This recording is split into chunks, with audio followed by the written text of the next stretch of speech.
En el día de hoy vamos a ver lo que es el enfoque del paciente con enfermedad pulmonar. En la primera parte nosotros vamos a ver que todo paciente que nosotros queramos evaluar en pulmonar lo vamos a clasificar como que tiene un componente obstructivo, puede tener un componente restrictivo o puede tener un componente mixto de ambos. Entonces, eso para nosotros va a ser interesante. En cuanto a lo obstructivo, yo puedo tener una obstrucción de vías aéreas superiores, obstrucción de vías aéreas superiores, o obstrucción de vías aéreas inferiores, ¿correcto? En las cuales, en este por lo menos, se considera hasta el nivel de la tráquea, que ya empieza la vía aérea inferior. Bueno, y las restrictivas, las enfermedades restrictivas, nosotros las podemos dividir en dos: parenquimatosas y extraparenquimatosas.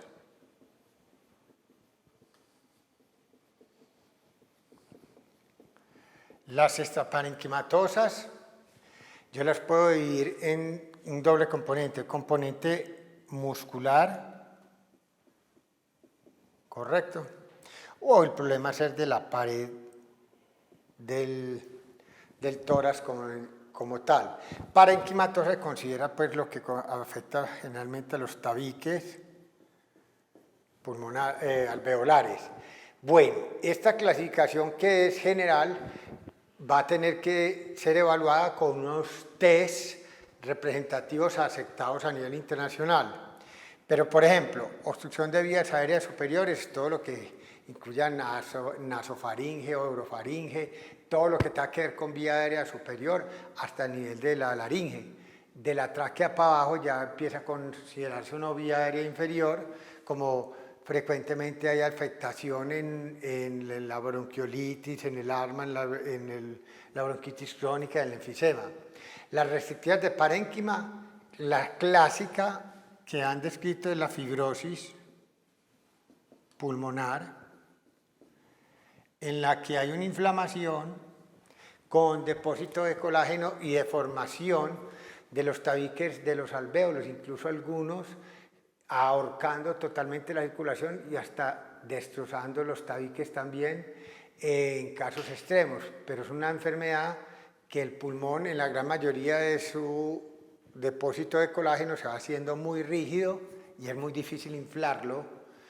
Y una vez inflado, pues él se desinfla fácil porque tiene un retroceso elástico muy marcado, producto de un depósito de colágeno especialmente prominente. Entonces, el problema de una enfermedad restrictiva no es la vía aérea que esté estrechada, sino el problema es llegar a inflar esa vía aérea por ese pulmón, por la vía aérea, debido a que tiene un gran retroceso de ese resorte que llama colágeno, depositado a nivel de los tabiques alveolares, producto de una enfermedad inflamatoria, producto de exposición de pronto al medio ambiente de diferentes contaminantes, aerosoles o sustancias tóxicas para el pulmón, que hace una reacción inflamatoria con cicatrización que lleva a el componente de colágeno estar aumentado, y eso es como un resorte que es muy difícil de estirar. Pero una vez estirado, usted fácilmente lo puede desinflar.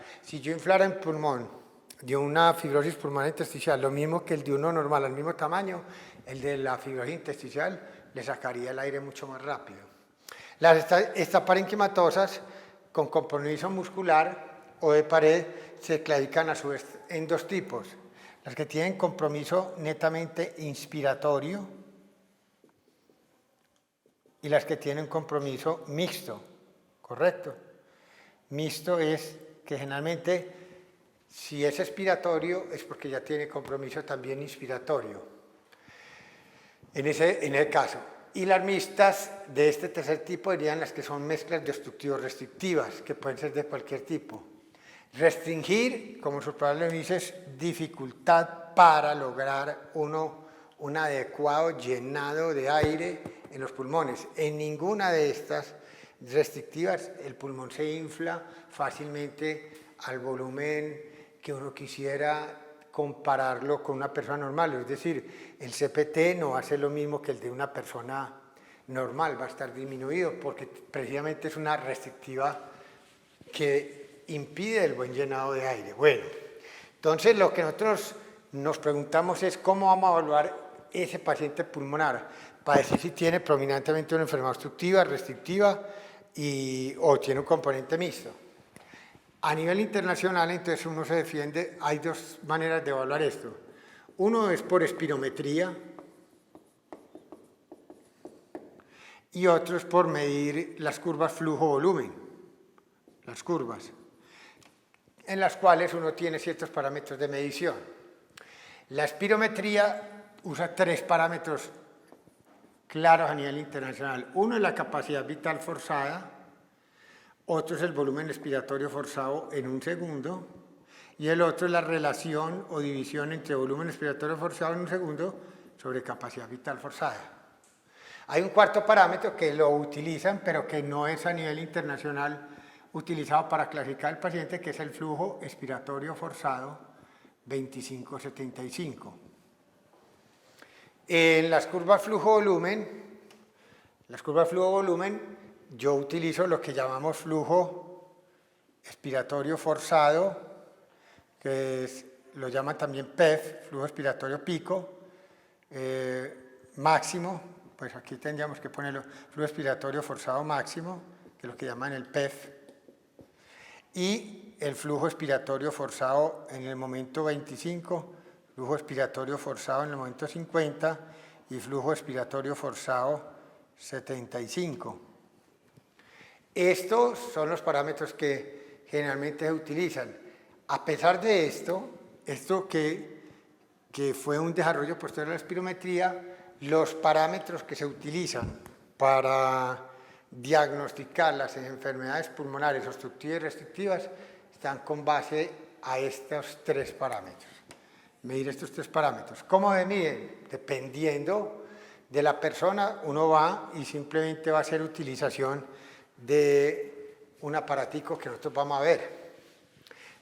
Es decir, nosotros vamos a utilizar un neumotacógrafo. El neumotacógrafo entonces tiene una resistencia acá, que puede ser una laminita o una red de alguna resistencia, en la cual esto va a marcar el grado de deflexión que tenga ante una diferencia de presión acá entre 1 y 2. Esto va a la boca del paciente. El neumotacógrafo tiene una manguera, uno le pone aquí la boquilla y va a tomar aire hasta CPT y va a forzar fuertemente botando el aire hasta llegar a volumen residual. Eso va a marcar esta diferencia de presión acá y el grado de deflexión de esta lámina marca la resistencia que está emitida por este detector y teniendo el delta de P y teniendo la resistencia yo marco el flujo porque el flujo es igual al TP sobre resistencia. Es un neumotacógrafo. A la vez, este mismo neumotacógrafo que detecta flujo es capaz de sacar el volumen a partir del flujo y hacerle a uno una gráfica. Un neumotacógrafo le puede hacer una gráfica de volumen contra tiempo y al ladito le pinta una curva flujo volumen. Generalmente uno como arranca con CPT, esta gráfica va a dar así, que es la que ven ustedes acá. Esta es una clásica curva de espirometría. Entonces, aquí tenemos CPT, aquí tenemos volumen residual, pero aquí tenemos una gráfica volumen-tiempo. Uno imagina que en el tiempo acá ya botó todo la capacidad de estar forzada y aquí debe estar volumen residual. Pero ahí no le está diciendo el volumen residual, verdaderamente aquí está marcando tiempo. Una gráfica volumen-tiempo es lo que marca lo que clásicamente se llama una espirometría o un espirograma, pirometría. La espirometría es una curva volumen-tiempo. En cambio, las curvas flujo-volumen no marcan tiempo. Y ellas son las que nosotros vimos, y que yo les estaba tratando de mostrar acá. Esta es una curva flujo-volumen, pero voy a buscarle, si tenemos aquí una graficación más correcta de las unidades que ellos manejan, porque en esto es importante ver las unidades que ellos definen. Uno, en estas curvas, mire la comparación entre los dos. Esta es una espirometría, que es una curva volumen-tiempo. Esta es una curva flujo-volumen. En estos dos extremos, acá a la izquierda, contra la lógica, este es CPT, y aquí va midiendo el volumen hasta volumen residual, en ambas. Correcto, pero acá no estamos graficando verdaderamente el volumen. Mire que aquí se lo hacen intuir a usted, pero aquí lo está viendo es el tiempo. Más o menos una persona normal se gasta entre 4 a 6 segundos en botar la capacidad vital forzada. Ahora, miremos que en una curva flujo-volumen yo tengo esta parte inspiratoria y esta parte la expiratoria. Todos son flujos máximos. Llama la atención que en la mitad de la curva inspiratoria logro el PIF, el flujo expiratorio pico, cuando la tasa de flujo PEF expiratorio máximo se logra al principio de la expiración. ¿Correcto? Entonces, el PEF es máximo al principio de la curva, el PIF es máximo en la mitad de la curva inspiratoria. Bueno, miren lo que llaman aquí flujo máximo inspiratorio 25, que equivaldría a decir flujo expiratorio forzado 25, flujo expiratorio forzado 50, flujo expiratorio forzado 75, y llegué a volumen residual. Aquí no hay graficación de tiempo. Aquí no hay graficación de volumen, pero sí de tiempo. Aquí hay graficación de volumen, más no de tiempo. Es una curva flujo-volumen que, a pesar de todas las bondades que tiene, no ha podido lograr superar como parámetros de medida a estos criterios que yo voy a utilizar en la espirometría clásica. Tan es así que cuando uno habla de un tacógrafo que uno utiliza para hacer las pruebas de función pulmonar, él le grafica las dos y le hace las dos cosas al mismo tiempo. Entonces, por eso la gente dice que utiliza un espirómetro para hacer las pruebas de función pulmonar. Verdaderamente lo que usa es un tacógrafo que hace curvas flujo-volumen y pues, que está programado, le mide la curva 1 volumen-tiempo. Miremos acá, mire que si uno se demora entre 4 o 6 segundos, correcto, en llegar a botar la capacidad vital forzada, la gran mayoría de lo que uno va a botar, el volumen expirado que va a botar lo va a aspirar generalmente en el primer segundo. Entonces eso es marcadamente claro. Mire acá, primer segundo, y es todo lo que botó. 3 aquí de 4, correcto, es la gran mayoría. Por eso uno ya va entendiendo que es lo que mide la espirometría. Bien, el volumen forzado, volumen expiratorio forzado en un segundo. Yo pudiera medir el volumen expirado en 2 segundos, en 3 segundos, en 4 segundos, en 5 segundos, pero el más utilizado a nivel internacional es el volumen expiratorio forzado en un segundo. También puedo medir este volumen que yo vacié, que es mi capacidad vital forzada. Por eso el segundo parámetro acá es claro. Y tercero, simplemente juego con eso. Yo divido mi volumen expiratorio forzado en un segundo sobre mi capacidad vital forzada. Y con eso ya logro los 3 parámetros clásicos. El cuarto, que es una ayuda adicional, lo que trata de hacer es esto. Como lo que al principio botó uno una expiración es mucho producto de una vía aérea superior, que no es vía aérea periférica, que es la que me interesa a mí para el diagnóstico de asma, bronquitis crónica, enfisema, para bronquiolitis, para enfermedades de vías aéreas periféricas, generalmente la parte central inicial de mi expiración no me va a servir. Entonces, ¿qué hacen ellos? Simplemente cogen el volumen expiratorio forzado, flujo expiratorio forzado en el momento 25. Cogen acá el flujo expiratorio forzado en el momento que haya en el 75, ¿correcto?